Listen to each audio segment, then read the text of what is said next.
So sekarang pukul 6.30.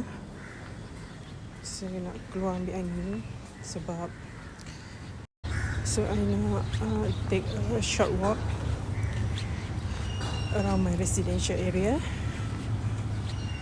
So satu kali pusingan dapatlah 1,000 step. Kita aim hari ni 3,000 je. Sebab masa duduk buat tu tak bergerak langsung. Duduk dalam buat 2-3 tapak jalan. Turun pergi fisio pun kena usul dengan wheelchair. So memang tak bergerak langsung. Hari ni rasa sihat sikit. We made some movement.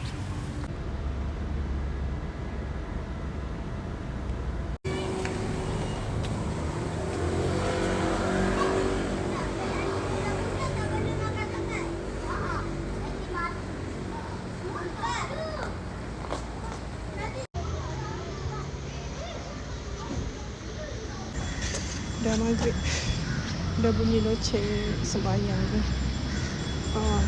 Sembahyang orang India tu maksudnya kita Muslim pun dah nak masuk waktu maghrib. Kita pun kena sembahyang, so kita kena balik. Sekarang pukul 6.55 tapi dah gelap sangat. So dapat 2,600 step je. Okey lah daripada tadi. Esok kena keluar awal sikit sebab tadi nak keluar awal terlampau panas.